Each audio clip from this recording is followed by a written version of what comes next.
샬롬 샬롬 샬롬 샬롬 샬롬.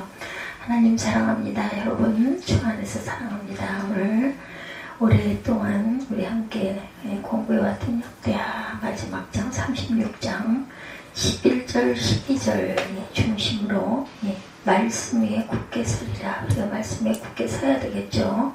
시드기야가 왕이 오를 때 나이가 21세라 예루살렘에서 10년 동안 다스리며 그의 하나님 야훼 보시기에 악을 행하고 선지자 에레미야가 야훼 말씀으로 일러도 그 앞에서 겸손하지 아니하였다. 이렇게 말씀하고 있습니다. 또한 느부갓네살 왕이 그를 그의 하나님을 가리켜 맹세하게 하였으나 그가 왕을 배반하고 목을 곱게 하며 마음을 완악하게 하여 이스라엘 하나님 야훼께로 돌아오지 아니하였고 모든 제사장들이 우두머리들과 백성도 크게 범죄하여 이방 모든 가증한 일을 따라 야훼께 예루살렘에 거룩하신 두신 그의 전을 더럽게 했으며 그 조상들의 하나님 야훼께서 그 백성과 그 거하시는 곳을 아끼사 부지런히 그의 사식들을 백성에게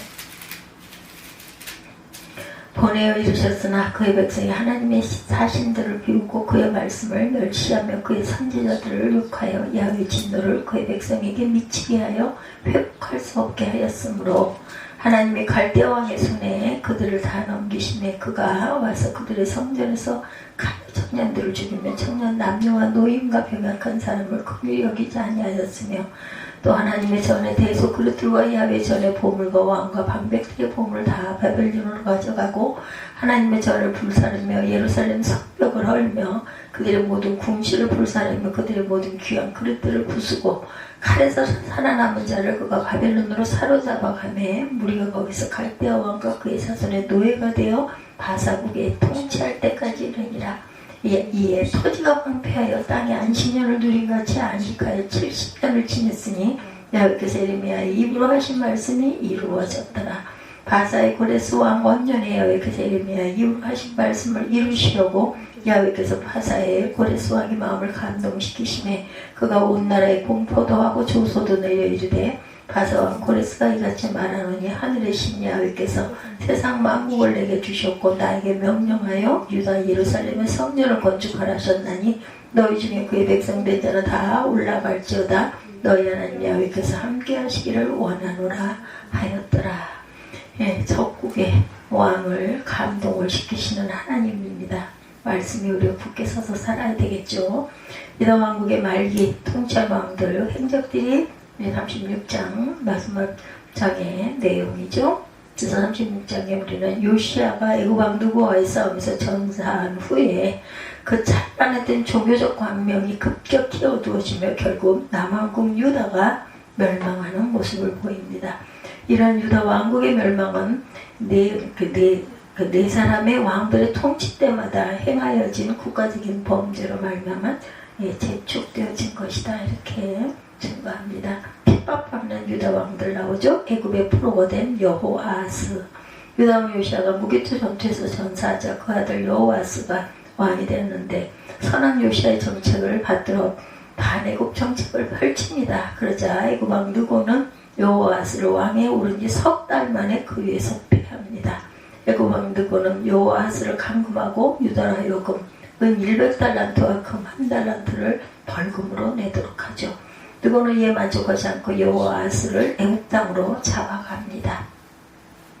왕에서 물러나는 여호아스 3절이었죠. 오늘 보면 애굽 왕이 예루살렘에서 그의 왕위를 폐하고 또 그 나라에 은 100달란트와 금 1달란트를 벌금으로 내게 하며 애굽 왕 느고가 또 그의 형제 엘리야김을 세워 유다와 예루살렘 왕으로 삼고 그의 이름을 고쳐 여호야김이라 하고 그 형제 여호아스를 애굽으로 잡아갔더라. 하나님께 불경했던 왕입니다. 23절에 보면 예레미야 36장 23절 여후디가 서너 쪽을 낭독하면 왕이 면도칼로 그것을 연하여 베어 화롯불에 던져 두루마리를 모두 태웠더라. 이렇게 증거합니다. 바벨론의 포로가 된 야훼김 6절이죠. 여호아스를 시킨 애굽 왕 느고는 그 형제 엘리야김을 왕에 앉히고 그의 이름을 여호야김으로 바꿉니다. 애굽 왕 느고의 유다 왕이 된 야훼김은 애굽 왕에게 은금을 주기 위해 국민에게 엄청난 세금을 부과해서 늑봉합니다. 이렇듯 애굽을 섬기던 야훼김은 그 후 시돈 강국으로 세력을 확장했던 바벨론을 섬겼으며 바벨론의 애굽으로 침범하다가 패하자 다시 바벨론을 배반합니다. 이에 바벨론 왕은 유다를 침략하여 야훼김을 쇠사슬로 결박하여 바벨론으로 잡아가죠.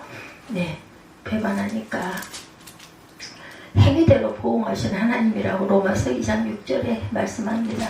하나님께서 각 사람에게 그 행한 대로 보응하시되 참고 선을 행하여 영광과 존귀가 썩지 아니함으로 구하는 자에게는 영생으로 하시고 오직 당을 지어 진리를 따르지 아니하고 불의를 따르는 자에게는 진노와 분노를 하시리라. 여호와 야훼김이 죽죠. 열왕기 24장 6절에도 나옵니다. 야훼김이 그의 조상들과 함께 잠에 그의 아들 야훼긴이 대신하여 왕이 되니라. 바벨론의 포로가 된 야훼긴에 대해서 10절에 증거합니다.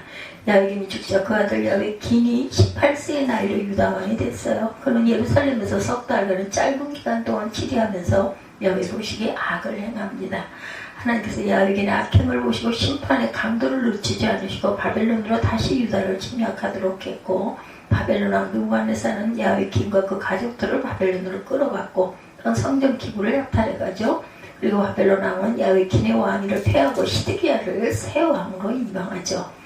드러나는 각 사람의 행위에 대해서 고린도 후서 5장 10절에 이는 우리가 다 반드시 그리스도의 심판대 앞에 나타나게 되어 각각 선악간에 그 몸으로 행한 것을 따라 받으려 합니다. 철저히 배타해야 할 악입니다. 데살로니가전서 5장 22절 악은 어떤 모양이라도 버리라.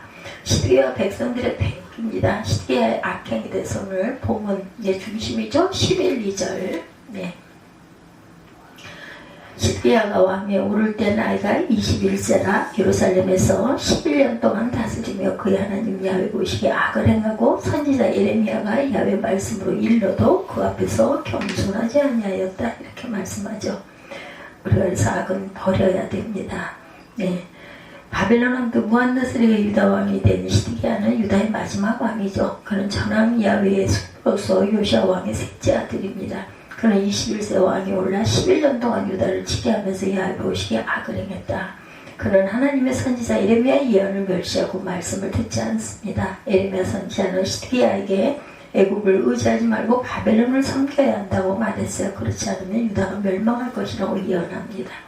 여호와를 인정하지 않죠. 예레미야 5장 12절에 그들이 야훼를 인정하지 아니하며 말하기를 야훼께서는 계시지 아니하니 재앙이 우리에게 임하지 아니할 것이 우리가 칼과 기근을 보지 아니할 것이며 선지자들은 바람이라 말씀이 그들의 속에 있지 아니한즉 그같이 그들을 당하리라 하느니라.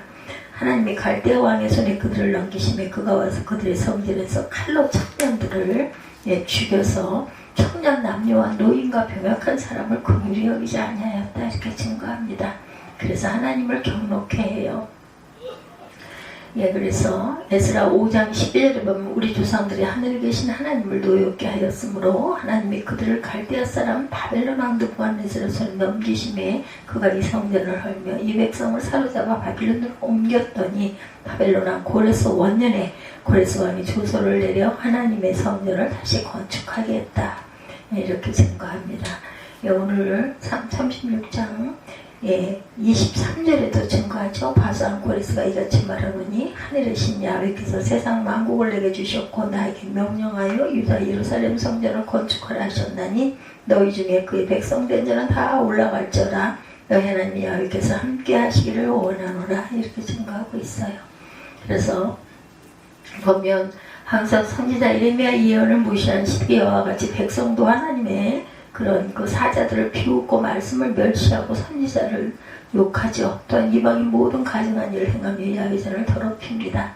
하나님의 특별한 선민으로 뽑힌 이스라엘 백성들은 하나님의 뜻을 쫓아 그분에게 영광을 돌려야 마땅함에도 불구하고 항상 하나님을 속이고 만일의 여김에 악을 행해요. 반복되는 유다의 범죄에 모세와 사무엘이 내 앞에 섰다 할지라도 내 마음은 이 백성을 향할 수 없나니 그들을 내 앞에서 쫓아내리라. 예레미야 15장 1절에 이렇게 증거합니다. 공의의 심판을 야기했어요. 시기야와 함께 종교 지도자들과 백성들의 타락을 남한국 유다의 멸망의 때가 도래했음을 보여줍니다. 교훈을 멸시하지 말아야 됐죠. 잠언 1장 25절입니다. 도리어 나의 모든 교훈을 멸시하며 나의 책망을 받지 않나였은즉 너희가 재앙을 만날 때 내가 웃을 것이며 너희에게 두려움이 임할 때 내가 비웃으시리라 이렇게 말씀하죠. 유다의 멸망과 포로 귀환입니다. 하나님께서 남은 유다를 진노의 심판에서 피하게 하기 위해 선지자들을 보내며 끝까지 회개를 촉구하셨으나 왕을 비롯하여 백성들은 이렇게 회개하지 않고 끝까지 범죄하죠. 그러므로 남한국 유다는 더 이상 하나님의 진노를 지체할 수 없도록 만들었어요. 사람을 외모로 취하시는 법이 없는 공의로우신 하나님은 각 사람의 상급을 주든지 형벌을 주시든 그 근거를 그들 자신의 행위에 이렇게 두신다라는 것. 이 법칙은 불변으로 절대적인 법칙이다. 그래야 이 법칙에 의해 유다는 결국 바벨론 군대에 의해서 무참하게 짓밟히는 비참한 종말을 맞이합니다. 유다의 청년들은 성전에서 죽음을 당해야 했고 청년 남녀와 노인과 백발 노움도 긍휼히 여김을 받지 못합니다. 성전 보물과 왕궁 보물과 방백들의 보물은 다 약탈을 당하죠. 그리고 하나님의 성전과 모든 궁실은 불태워지고 예루살렘 성은 헐리워지죠. 또한 목숨을 부조한 자들은 바벨론에 끌려간 노예 생활을 하게 됩니다.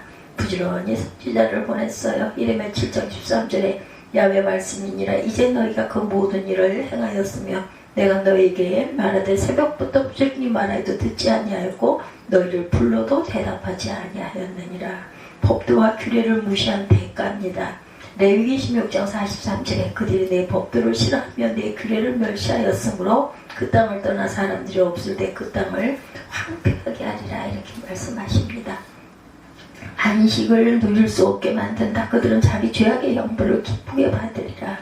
고레스의 칙령과 포로 교환이 22~3절에 예레미야 선지자는 바벨론으로 끌려간 유다 백성이 70년 위에 유다 땅으로 귀환할 것임을 예언했어요. 예레미야 25장 11절에 또한 29장 10절에서 14절에 유다의 포로 생활 70년이 차자 하나님께서 바사 왕국을 일으키셔서 바벨론을 멸망시킵니다.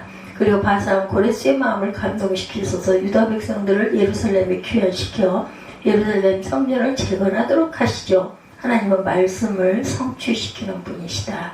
하나님의 도구인 고레스입니다. 고레스에 대하여 이르기를 내 목자라 그가 나의 모든 기쁨을 성취하리라 하며 예루살렘에 대하여는 이르기를 중건되리라 하며 성전에 대하여는 내 기초가 놓여지리라 하는 자니라. 말씀을 성취하신 하나님 예레미야 33장 14절입니다. 야훼 말씀이니라 보라 내가 이스라엘의 집과 유다 집에 대하여 일러준 선한 말을 성취할 날이 이르리라. 마지막 예레미야 그 역대하 36장 결론이죠. 하나님의 은혜로 유지되던 남한국 유다는 하나님의 거듭된 경고에도 불구하고 죄악을 행하여 결국 바벨론에 의해 멸망을 당하고 말죠. 이처럼 선민이라 해도 죄악을 범하면 징계받는다는 것을 우리 36장을 통해서 우리에게 깨우칩니다. 우리는 하나님의 자녀로 구별된 삶을 살아서 주 앞에 칭찬받는 저와 여러분들이 되어야 되겠죠. 오늘과 내일을 위한 교훈입니다. 역대기 강해가 이제 이렇게 해서 끝이 납니다. 남한국 유다가 그 마지막 왕 시드기야와 함께 종말을 구한 역사의 기록. 시드기야는 요시아의 아들이죠. 요시아는 하나님 보시기에 정직하게 행하며 대대적으로 철저한 신앙 개혁 운동을 펼친 보기 드문 선왕이었어요. 그러나 그는 이집트의 바로 누구와 무기토에서 싸우다가 그만 중상을 입고 예루살렘으로 돌아와 죽습니다. 그때 35장 22절에서 24절에 증거하죠. 요시아 때 유다 왕국은 바벨론이 신흥강국으로 부상하고 아수르가 쇠약해진 틈을 타서 독립을 구가하고 있어요. 그런데 바벨론이 강성해지는 것을 원치 않은 이집트가 아수르를 도와 바벨론과 싸우기 위해 유브라데 강가에 갈그마스를 향해 진격해 왔어요. 유다를 침공하고 욕보이던 아수르가 빨리 망하기를 바랐을 요시아는 그걸 막으려고 했던 거죠. 이집트가 아수르를 돕는 것을 막기 위해서 갈그마스를 향하던 이집트의 바로 누구의 군대를 중간 지점인 무기토에서 저지하려다가 그만 화살을 맞고 죽게 되죠. 요시아의 패배로 유다는 이집트의 간섭 아래 결국 놓이게 되고 유다 백성은 요시아의 아들 여호아스를 세워 그의 아버지를 대신해서 예루살렘에서 왕으로 세웠지만 그가 예루살렘에서 다스린 지 석 달 만에 이집트 왕에 의해 폐위가 되고 맙니다. 오늘 본문 1절에서 3절이죠. 역대상 3장 15절에 따르면 요시아에게는 네 아들이 있었는데 맏아들이 요하난이고 둘째는 야외킴, 셋째는 시드기야, 넷째는 살롬입니다. 넷째 살롬이 곧 여호아하스예요. 막내 아들이 형들을 제치고 요시아의 뒤를 이을 수 있었던 것은 그가 반 이집트 집 바벨론 정책을 취하고 있었기 때문이다. 이렇게 해석이 됩니다. 그래서 유다를 이긴 이집트는 반 이집트 성향의 여호아스를 폐위시키고 그의 둘째 형 여호야김으로 유다의 새 왕을 삼죠. 이집트에 폐위된 여호아스는 붙잡혀 이집트로 끌려가고 거기서 죽습니다. 유다 왕국의 국권이 사실상 외국에 넘어간 치욕스러운 망국의 역사가 시작된 것이고, 이집트의 왕이 된 여호야김은 예루살렘에서 11년 동안 다스렸지만 그 사이에 국제정세는 완전히 바뀝니다. 아수르 이집트 연합군은 바벨론과의 갈그마스 전투에서 대패했고, 아수르는 멸망하고 바벨론은 새 맹주로 천하를 호령하게 되죠. 바벨론 왕 느부갓네살은 예루살렘의 군사를 몰고 올라와 이집트가 유다 왕으로 세운 야외김을 폐위시키고 쇠사슬을 결박하여 바벨론으로 잡아갔죠. 6절이죠 보면. 그 후에 그의 죽음에 관해서 알려진 바가 없는데 당대 예언자 예레미야는 예레미야 22장 18, 9절에서 이렇게 말합니다. 그러므로 야훼께서 유다의 왕 요시아의 아들 야훼킴에게 대하여 이와 같이 말씀하시니라. 무리가 그를 위하여 슬프다 내 형제여, 슬프다 내 자매여 하며 통곡하지 아니할 것이며, 그를 위하여 슬프다 주여, 슬프다 그 영광이 하며 통곡하지도 아니할 것이라. 그가 끌려 예루살렘 문 밖에 던져지고 나비같이 매장함을 당하리라. 그대로 예언이 성취가 되죠. 유다의 왕위는 야훼김의 아들 야훼킴에게 넘어갔지만 그가 예루살렘에서 다스린 지 석 달 만에 석 달 열흘이 지난 같은 해에 느부갓네살 왕이 사람을 보내어 야훼김 또한 바벨론으로 잡아가고 그의 숙부 시드기야를 세워 유다와 예루살렘 왕으로 삼습니다. 오늘 본문 10절입니다. 따라서 요시아 이후의 마지막 네 왕은 야훼김을 빼고는 세 명이 모두 요시아의 아들들이에요. 바벨론의 왕 느부갓네살이 야훼김뿐 아니라 그의 아들 야훼킴까지 석 달 만에 둘 다 폐위시키고 바벨론으로 잡아간 것은 그들이 친 이집트 성향의 군주였기 때문이다. 바벨론이 그 대신 시드기야를 유다의 새 왕으로 삼은 것은 시드기야가 친 바벨론 정책을 폈다가 이집트에 의해서 폐위가 되어 이집트를 잡혀가 죽은 여호아하스와 같은 어머니 허무달에게서 난 그러한 두 살 위 형으로 아우 여호아하스처럼 친 바벨론의 정책을 취할 것을 기대했기 때문일 것이다. 아무튼 유다 왕국의 국권은 완전히 주변 열강에 의해서 유린이 되고 맙니다. 시드기야는 왕이 올라 예루살렘에서 11년 동안 다스리죠. 본문 11절입니다. 바벨론 왕 느부갓네살은 시드기야와 군신관계에 충성 서약을 받을 때 시드기야로 하여금 느부갓네살을 배반하지 않기로 하나님을 가리켜 맹세케 했어요. 그러나 시드기야는 느부갓네살의 기대한 대로 그에게 충성을 지키지 않고 배반하죠. 그 보복이 아주 무서웠습니다. 유다 백성은 시드기야의 배반의 대가를 하고 혹독하게 이렇게 치르게 되죠. 오늘 본문 17절에서 21절에 증거합니다. 이에 토지가 황폐하여 땅이 안식년을 누린 같이 안식하여 70년을 지냈으니 야훼께서 예레미야의 입으로 하신 말씀이 이루어졌더라. 한편 역대기 기자는 시드기야 왕 자신의 비참한 최후의 모습은 기술하지 않습니다. 그러나 열왕기 기자는 이렇게 기록하죠. 열왕기 25장 5절에서 7절에 보면 갈대아 군대가 그 왕을 뒤쫓아가서 여리고 평지에서 그를 따라 잡음에 왕의 모든 군대가 그를 떠나 흩어진지라. 그들이 왕을 사로잡아 그를 림나에 있는 바벨론 왕가로 끌고 가매 그들이 그를 심문하니라. 그들이 시드기야의 아들들을 그의 눈앞에서 죽이고 시드기야의 두 눈을 빼고 노사슬로 그를 결박하여 바벨론으로 끌고 갔더라. 일국의 왕이 그것도 하나님의 선택된 백성의 나라 왕으로서 뿐만 아니라 한 나라로서도 참으로 치욕적이고 비참한 치욕. 우리 이제 하나님께서 택하여 세우신 백성의 나라이며 하나님께서 다윗에게 약속하시기를 영원히 경건한 왕조가 되게 해주시겠다고 하신 왕국이 왜 이렇게 된 것인지 묻지 않을 수가 없습니다. 우상 숭배죠. 요시아가 죽은 후에 유다 왕국의 마지막 네 왕에 대한 역대하의 기록은 다른 왕들에 관해서 기록할 때보다 훨씬 생략된 형식으로 언급합니다. 거의 한 묶음으로 처리해버리죠. 마치 별로 기록할 가치가 없는 사람들이라는 듯이 대충 처리합니다. 이미 유다 왕조는 그 기운을 다 잃었고 벌써 망한 것이나 다름없는 그런 틈입니다.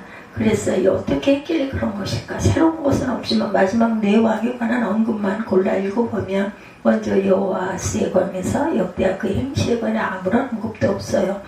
열왕기하 23절에서 32절에도 열왕기 여호와스가 그의 조상들의 모든 행위들을 야훼 보시기에 악을 행하였다만 쓰고 있습니다. 야훼킴에 관해서도 역대하 36장 5절에 야훼킴이 왕에 오를 때 나이가 25세라 예루살렘에서 11년 동안 다스리며 그의 하나님 야훼 보시기에 악을 행하였다. 열왕기하 23장 37절에도 야훼킴이 그의 조상들이 행한 모든 일을 따라 야훼 보시기에 악을 행하였다. 야훼킴에 관해서도 오늘 본문 9절에 야훼킴이 왕에 오를 때 나이가 18세죠. 8세. 예루살렘에서 석 달 열흘 동안 다스리며 야훼 보시기에 악을 행하였더라. 열왕기 14장 9절에도 야훼킴이 그의 아버지 모든 행위에 따라 야훼 보시기에 악을 행하였다. 하나같이 하나님 앞에 악을 행했다는 평가. 마지막 시드기야에 관해서도 열왕기 24장 19절에 그가 야훼킴의 모든 행위를 따라 야훼 보시기에 악을 행하였다. 근데 시드기야에 관한 역대하의 기록에는 한 가지 주목할 만한 언급이 있습니다. 본문 11~2절이죠. 오늘 중심입니다. 시드기야가 왕에 오를 때 나이가 21세라 예루살렘에서 11년 동안 다스리며 그의 하나님 보시기에 악을 행하고 선지자 예레미야가 야훼 말씀으로 일러도 그 앞에서 겸손하지 아니했다. 죽고도 남죠. 15~6절에도 그 조상들의 하나님 야훼께서 그의 백성과 거하시는 곳을 아끼는 부지런히 그의 사신들을 그 백성에게 보내어 이르셨으나 그의 백성이 하나님의 사신들을 비우고 그의 말씀을 멸시하며 그의 선지자를 욕하여 야훼 전노를 그의 백성에게 미치게 하여 회복할 수 없게 하였사매라. 하나님께서 유다의 왕들과 백성이 악을 행한 것을 가만히 보시기만 하다가 소리 없이 징벌하고 멸망시킨 것이 아니었다는 것, 선지자를 보내어 말씀으로 일러주셨지만 그들이 겸손히 하나님의 말씀을 경청하지 않았다. 하나님께서 당신의 백성과 예루살렘 성전을 아끼셔서 부지런히 당신의 사신들을 백성들에게 보내고 말씀하셨으나 그들이 하나님의 말씀을 멸시하고 회복할 수 없도록 하나님의 진노를 쌓아갑니다. 그 결과가 하나님의 백성의 나라에 치욕스럽고 비참한 멸망이다. 유다 왕국은 이렇게 멸망합니다. 유다 백성의 삶의 터전인 땅과 수도 예루살렘은 바벨론 군대에 의해서 점령이 되고 유다 백성의 신앙의 요람이고 정신적인 구심점인 하나님의 성전은 더럽혀지고 파괴되고 유다 왕국의 정치적 중심인 왕권은 이방 적국에 의해서 유린되고 박탈됩니다. 그리고 백성은 포로로 먼 나라에 끌려가죠. 한 나라가 완전히 해체가 돼요. 이제 남은 것은 황폐한 땅, 나라 잃은 백성, 남의 나라에서 희망 없이 살아가는 백성들. 그 본문 마지막 절에 21절, 이에 토지가 황폐하여 땅에 안식년을 누린 것이 안식하여 70년을 지냈으니 야훼께서 예레미야 입으로 하신 말씀이 이루어졌더라. 나라 잃고 이방 땅에서 포로 생활의 기간을 70년이라고 치욕의 세월이 끝이 있음을 말하죠. 희망을 보인 것입니다. 게다가 토지가 황폐했던 기간을 안식의 기간이다 이렇게 말하죠. 재기를 위한 준비의 기간으로 봅니다. 하나님의 택하신 백성에게 가능성이 아직 남아있음을 암시하죠. 그 남은 희망은 어디에 있는 것일까? 오직 하나님께 있죠. 하나님이 세우신 왕국의 영원한 근거는 하나님이십니다. 하나님의 폐기되지 않은 언약이 있죠. 어떻게 하면 하나님의 언약이 영원하리라 하신 하나님의 말씀이 있습니다. 그리고 다른 것 하나 없이 하나님의 은혜가 있어요. 조건 없는 은혜, 하나님이 계신 것, 하나님께로 돌아가면 되는데 통회하고 긍휼과 용서를 빌고 두 손 들고 하나님께로 나아가기만 하면 됐는데 항상 열려있는 하나님의 마음이 있다는 것. 역사적 배경은 다르지만 우리나라 일제강점기 36년 동안도 그랬죠. 유다 백성이 겪은 나라 잃고 치욕과 눈물과 한탄 속에 지낸 70년 세월의 꼭 절반에 해당하는 긴 세월이 있었음을 상기시킵니다. 그 질곡과 절망 가운데 발가벗겨진 민족의 적민의 역사 속에 주님이 오시죠. 복음이 뿌려집니다. 믿음이 싹 돋고 믿음 안에서 새 소망이 돋죠. 교회가 섰고 성령의 대우 부흥이 일어났어요. 하나님의 놀라운 은혜가 임하죠. 광복이 주어졌고 나라를 되찾게 됩니다. 우리의 땅이 우리의 품에 다시 돌아갔고 나라의 주권이 우리 손에 다시 쥐어졌어요. 재헌 국회가 하나님께 기도하며 국정을 논하기 시작하고 하나님의 은혜로 가난과 온갖 국가적 위기를 극복했고 발전의 발전을 거듭합니다. 세계 속에서 꾸준히 국가적인 위상을 높였죠. 이제는 많은 나라들이 부러워하고 선진국들까지 벤치마킹을 하려는 나라가 되었어요. 오로지 하나님의 은혜라고 믿고 고백하지 않을 수가 없습니다. 근데 한국교회가 우리 사회로부터 신뢰와 존경과 사랑을 잃어버림으로 하나님을 영화롭게 하지 못하고 있다. 그렇게 된 이유를 다 알 수도 없고 말할 수도 없지만 한국교회가 지금 이대로는 안 되겠다고 바뀌어야 한다는 생각들이 많죠. 우리가 정말 하나님과의 관계를 바로 하면 사회나 국민과의 관계는 저절로 좋아질 수 있다죠. 하나님의 말씀 앞에 우리가 늘 겸손해야 할 것입니다. 하나님께서 이미 수없이 여러 차례 한국교회에 경고하셨어요. 선지자 예레미야를 통해 유다 백성에게 주셨던 말씀 같은 경고의 맵서지를 수없이 보내셨습니다. 근데 귀담아 들으려 하지 않고 실천하기를 게을리한 것, 돌아서야 할 때라는 것을 다시 한번 우리 역대한 말씀 속에서 깨닫습니다. 한국교회가 죽으면 이 나라도 죽는다는 비장한 마음으로 새로워져야 되겠다. 3.1 독립정신과 나라 되찾는 운동을 교회 신앙회복운동으로 되살아나야 합니다. 그래서 하나님께서 기뻐하시고 더 큰 복을 베푸셔서 이 나라가 더 정의롭고 평화롭고 부강한 나라가 되게 해야 되겠죠. 이 일에다 함께 몸과 마음을 모으는 그리스찬들이 돼야 돼요. 역대기의 내용 거의 전부가 바벨론 포로로 끌려가기 전에 이스라엘의 역사지만 기록 시기는 포로에서 돌아온 후, 기록 목적 또한 돌아온 사람들을 위한 것입니다. 저자는 제사장 겸 학사 에스라로 알려져 있어요. 역대하. 그 다음에 에스라가 이 책을 기록한 이유 혹은 목적은 무엇인가? 70년 동안 이스라엘 떠나 있다 조국으로 돌아온 사람들은 70년 전의 사람들이 아니죠. 그리고 오랜 바벨론 생활로 이스라엘의 신앙이나 전통과 멀어진 사람들, 거기다가 비록 고국이긴 하지만 이스라엘의 환경은 그들에게 너무나 낯설었고 설상가상으로 온 땅은 폐허가 되어 있었어요. 그러나 비록 고국으로 돌아오긴 했는데 폐허 위에 나라를 제대로 재건할 수 있는지, 성전을 건축하고 무너진 성을 쌓아 나라를 회복하는 것이 가능할 것인지, 혹시 또다시 나라를 잃고 백성들이 노예로 끌려가는 불행이 반복되진 않을는지, 여러 가지 우려와 염려가 한둘이 아니었어요. 바로 이런 이스라엘 사람들 위해서 에스라는 역대기를 기록한 것이다. 성령의 감동으로 조상들의 역사를 기록한 에스라는 당대 이스라엘 백성들에게 역사가 주는 교훈을 들려주려고 했고 다음 세대들에게도 주님의 뜻을 전하려고 했다. 유다는 왜 망했을까? 오늘 본문은 역대기서의 마지막 부분으로 완전히 상반되는 두 가지 내용을 구성하고 있는데, 첫 번째 11절부터 21절까지 유다 나라 즉 이스라엘 민족이 완전히 망하는 최후를 기록한 것. 그래서 오늘 우리가 먼저 살펴볼 것은 유다가 왜 망했는가. 역대기는 두 가지 주제가 뒤섞이면서 기록됩니다. 첫 번째 주제는 끊임없이 반복되는 이스라엘의 죄악. 첫 왕인 사울부터 죄를 범했고 이스라엘 남과 북으로 나눠진 것은 솔로몬의 죄 때문이다. 그리고 이후에 남북은 서로 경쟁하듯이 하나님께 죄를 범하죠. 그들은 하나님을 버리고 우상을 숭배했는데 이방 민족들이 우상 숭배하는 각종 해, 달, 별, 그죠? 짐승들의 모양을 만들어 숭배합니다. 또한 주술, 마술, 점치는 일, 사람을 제물로 바치는 등의 사악한 미신행위까지 하죠. 몰록을 섬기는 일, 그런 모습은 원죄라 할 수 있는 이방 나라들보다 더 심했다고 기록되어 있습니다. 그런 모습은 그러자 하나님은 수시로 당신의 종 선지자들을 보내셔서 그들을 나무라셨고 어떤 때는 중한 벌도 내리셨어요.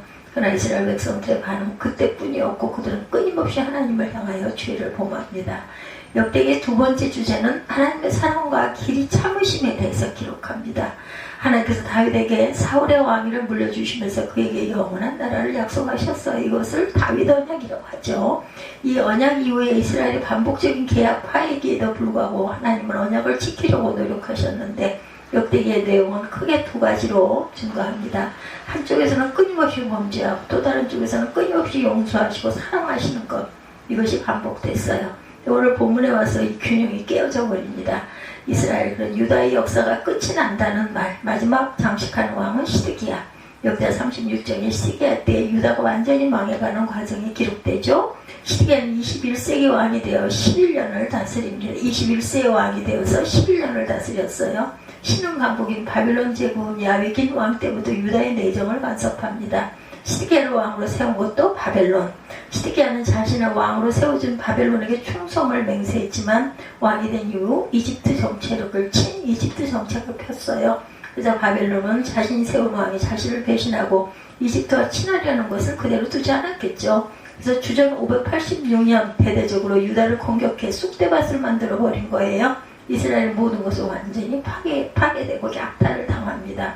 오늘 본문 17절에서 20절까지 바벨론 이스라엘을 얼마나 철저하게 유린하고 파괴했는지가 기록되어 있어요. 그들이 먼저 손을 댄 것은 성전이었죠. 율법에 따르면 그 어떤 중재인이라도 성전 안에서는 살인해서는 안 되는데 바벨론인들은 성전 안에서 막무가내로 살인을 저지릅니다. 17절입니다. 그리고 그들은 성전의 기구와 그릇과 보석 등을 강탈한 후에 성전을 불태워버립니다. 그래서 솔로몬 때 지은 이스라엘의 중심, 이스라엘의 자존심, 이스라엘의 모든 것을 할 수 있는 성전이 이렇게 파괴가 되어버리죠. 또한 바벨론은 청년 남녀와 노인과 병역한 사람을 긍휼히 여기지 않고 무차별하게 살해하죠. 그렇게 죽이고도 남은 사람들은 바벨론을 끌고 간 노예로 부려먹습니다. 그리고 예루살렘 성을 헐어버리고 모든 궁궐까지 불태워버려요. 그 신앙의 중심인 성전과 국가와 국권의 상징인 성벽과 왕궁이 모두 없어졌어요. 그렇게 해서 이스라엘과 예루살렘은 텅빈 채 들짐승의 놀이터로 변하고 맙니다. 유다가 망한 이유, 정치적으로 약하고 작은 나라이기 때문이었는가. 야국강시의 논리에 따라 강대국인 바빌론이 약한 유다를 삼켰는가, 돈 많은 부자 나라가 돈 없는 가난한 나라를 인수한 것인가. 그 이유가 본문 11절부터 16절에 설명합니다. 우선은 왕인 시드기야의 죄 때문에, 또한 백성들의 죄 때문, 그 다음에 시드기야와 백성들이 어떤 죄 때문에 하나님 보시기가 악했던 것은 무엇이었길래 우상숭배죠. 하나님께서 도저히 용서할 수 없었던 죄, 결국 이스라엘의 역사를 종결지어했던 이유는 무엇이었는가. 혹시 시드기야가 왕비의 첩들을 많이 거느려 도덕적으로 타락했기 때문에 나라를 망하게 만든 것일까. 시드기야 그 내정 정치 무자비하게 제거한 포악한 독재자였기 때문일까. 백성들의 재산을 강탈하고 그들의 아들들을 강제로 징집하여 전쟁터에서 죽어가게 만든 죄 때문일까. 경제정책을 잘못 펴서 나라의 창고가 텅 비었는데 그것도 모른 채 과소비와 낭비를 일삼아서 했는가. 외교정책을 잘못 폈는가. 물론 시드기야는 하나님과 사람 앞에 악을 행했고 하나님을 전심을 다해 섬기지 않았고 백성들이 우상과 미신을 따르는데도 내버려 두었고 백성들의 성전을 더럽히는 것을 방관합니다. 그러나 그것이 나라를 망하게 한 결정적인 죄는 아니었다. 시드기야를 대표로 해서 이스라엘에 범한 돌이킬 수 없었던 죄는 하나님의 말씀을 듣고도 순종하지 않았다라는 것입니다. 12~13절이죠. 선지자 예레미야가 야훼 말씀으로 일러도 그 앞에서 겸손하지 아니하였으며 목을 곧게 하며 마음을 완악하게 하여 이스라엘 하나님 야훼께로 돌아오지 아니하였고, 즉 잘 듣고 들은 대로 순종하는 청종이 없었던 것이 그들의 문제. 시드기야 시대 행독했던 선지자 예레미야는 눈물의 종이라고도 하죠. 그래서 예레미야 애가가 있습니다. 눈물로 왕과 백성에게 하나님께로 돌아오라고 외쳤어요. 예레미야는 왕궁, 교도소, 시장 어디든 장소를 가리지 않고 모든 사람을 향하여 외칩니다. 이제 이스라엘 백성들이 예레미야에게 야훼의 엄중한 말씀이 무엇인가라고 물었고, 예레미야 23장 33절 이하에 있습니다. 선지자는 더하거나 보태는 것 없이 하나님의 말씀을 그대로 전해요. 그 말씀을 들은 백성들의 반응, 그들은 예레미야가 전하는 말씀이 자신들과 맞지 않다며 자신들이 기대했던 말씀이 아니라며 무시해버립니다. 12~13절에 보면 왕이 예레미야가 전하는 말씀을 듣지 않아요. 또한 15절에도 예레미야뿐 아니라 다른 선지자들도 말씀을 외쳤음에도 불구하고 왕과 백성들은 듣기는커녕 도리어 선지자를 비웃고 비난하고 박해합니다. 바로 이것이 시드기야와 이스라엘 백성들의 치명적이고 돌이킬 수 없는 죄악이었다. 하나님이 살아계시죠. 온 천지에 충만하신 하나님께서 오늘도 말씀하세요. 그 말씀은 우리가 함부로 판단하거나 취사 선택할 수 있는 것이 아니다. 근데 말씀을 자기 뜻에 따라 선택하는 것보다 더 나쁜 것은 말씀을 듣고 말씀을 감동을 받고 그것을 순종해야 한다는 것을 알면서도 실천하지 않는 것. 은혜 받았다 하지만 시간이 지나면서 그것을 그대로 시간의 강물에 흘려보내버리는 것. 그들이 선지자가 전하는 말씀을 거부한 것은 그 말씀을 주신 하나님을 거부한 것이기 때문에 하나님을 거부한 백성들은 존재할 이유가 없었어요. 그래서 그들은 멸망을 당합니다. 삶이 따르지 않는 신앙, 행동이 없는 신앙, 순종하지 않는 신앙이 바로 하나님의 진노의 대상이라는 것을 우리에게 말씀 속에서 보여줍니다. 이러한 역사의 교훈 앞에 우리는 어떠해야 할까? 선택된 백성인 이스라엘을 징벌하신 하나님께서 저와 여러분에게 대해서만 한없이 관대하셔서 영원히 참으시고 용서해 주시리라고 착각해서는 안 되겠죠. 그래서 보니 유다는 그리고 그 이후에 어떻게 돌아와요? 오늘 본문의 두 번째 주제, 이스라엘이 그렇게 죄를 범했음에도 불구하고 하나님은 심판으로 끝을 내시거나 그들에게 영원히 노하시는 분이 아니셨어요. 예. 톰 소요의 모험, 미시시피 강의 생활, 또한 허클베리핀의 모험, 또한 그 지은 그 마크 트웨이는 12살 때 아버지가 돌아가시고 그때부터 너무나 모진 고생을 하며 살았는지라 돈에 한이 맺힌 사람이었다고 합니다. 예, 그래서 그는 돈을 벌기 위해서 여기저기 투자를 했고 특히 발명품에 투자를 하죠. 그러나 성공하지 못하고 돈을 날려버린 일이 한두 번이 아니었다 그래요. 난 어느 날 웬 낯선 사람이 찾아와서 이상하게 생긴 물건을 자기가 발명한 것이라면서 보여줍니다. 당신에게 강요하진 않겠어. 그러나 당신이 $5만 낸다면 충분한 대가를 얻을 수 있을게요. 그러나 마크 트웨이는 싫다고 했습니다. 왜냐하면 그 발명품이 쓸모없는 것처럼 보였기 때문이랍니다.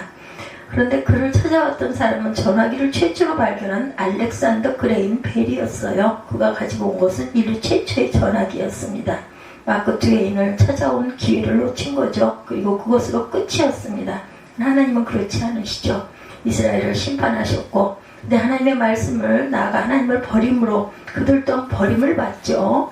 그런 이스라엘에 새로운 일이 일어납니다. 22~23절에 바사의 고레스 왕 원년에 야훼께서 에레미야 입으로 하신 말씀을 이루시려고 야훼께서 바사의 고레스 왕의 마음을 감동시키심에 그가 온 나라에 공포도 하고 조소도 내려 이르되 바사 왕 고레스가 이같이 말하노니 하늘이신 야훼께서 세상 만국을 내게 주셨고 나에게 명령하여 유다의 예루살렘의 성전을 건축하라 하셨나니 너희 중에 그의 백성된 자는 다 돌아가서 너희 하나님 야훼께서 함께 하시기를 원하노라. 올라가라 돌아가라 말하죠. 그 구절이 역대기의 마지막 구절인데 역대기의 마지막은 하나님께서 주신 새로운 기회, 새로운 출발을 기록하는 것으로 끝을 냅니다. 오늘 본문의 두 번째 내용은 새로운 시작에 관한 말씀. 사실 역대기는 바로 이 마지막 말씀 때문에 기록되었다 해도 과언이 아니죠. 하나님께서 이스라엘에게 다시 기회를 주셨다는 것, 그들과 오늘 우리로 볼 때 소망이 되는 말씀을 기록하는 것이 최종 목적이었다는 것입니다. 완전히 망하여 지도상에서 사라진 나라, 백성들마저 포로로 끌려가고 뿔뿔이 흩어져 그 흔적을 찾기가 어려웠던 이스라엘 백성이 바벨론 포로에서 돌아오죠. 그래서 하나님께서 우리에게 한 번 더 기회를 주셨으니 지금까지 내가 저와 여러분과 함께 망할 수밖에 없었던 우리 조상들의 전체를 반복하지 말아야 되겠다. 역사의 교훈에도 보면 조상들이 범죄하여 포로로 끌려가 수많은 고초를 당하고 그토록 많은 눈물을 흘렸지만 하나님께서는 결국 돌아오게 하시고 새롭게 시작하게 하시죠. 죄인의 고집이 세고 무지하게 짝이 없어 막무가내로 고집과 자존심을 내세우지만 결국은 하나님의 사랑과 하나님의 용서가 더 크다는 것. 그래서 하나님을 신뢰하고 새롭게 출발해야 하고 다시 시작해야 된다. 다시 얻은 기회를 또다시 거절함으로 불행을 반복하지 말고 그 불행을 다음 세대에게 물려주지 않는 저와 여러분들이 되어야 할 줄로 믿습니다. 이스라엘이 망한 이유는 그들이 하나님의 말씀과 그것을 전하는 자들을 경멸하고 거부했기 때문이었어요. 그러나 하나님은 아무리 백성이 엉망이고 스스로를 포기하고 있다 하더라도 선지자를 통해서 하신 말씀을 성실하게 지키시고 회복시키시는 하나님이라는 것, 이스라엘이 역사에서 사라져 다시는 일어설 수 없는 나라가 될 것 같았으나 다시 시작하게 하시고 이스라엘 나라가 당당히 나라를 되찾게 되죠. 그래서 마지막으로 나보다 환경보다 세상보다 늘 하나님을 바라보며 하나님을 믿고 따르는 하나님의 자녀들이 되어야 되겠다. 바벨론 포로에서 70년 만에 고국으로 돌아와 새로운 시작을 하고 있는 이스라엘 백성들에게 에스라가 역사를 통하여 들려주는 교훈, 하나님의 말씀과 그것을 전달하는 선지자들을 경멸함으로 실패한 조상들의 역사를 반복하지 말자는 것입니다. 조상들의 역사를 반복하지 않기 위해서는 무엇보다 말씀의 사람이 되자. 주님의 말씀을 가까이 하고 말씀에 귀를 기울이고 그대로 실천하고 결단하고 또한 말씀 속에서 온전하게 살아가야 되겠다. 인생에게 있어서 기회는 자주 오지 않습니다. 저와 여러분이 예배를 드리고 말씀을 듣는다는 것은 또 다른 기회를 잡았다는 뜻이에요. 얼마든지 새로운 시작, 복된 시작을 할 수 있다는 것. 그렇다면 어떻게 할까? 기회를 붙잡으시겠습니까? 그냥 흘려보내시겠습니까? 기회를 붙잡아 말씀 안에 온전히 거함으로 새로운 시작과 더불어 풍성한 삶을 살아가는 저와 여러분이 되시기를 주님의 이름으로 축복합니다.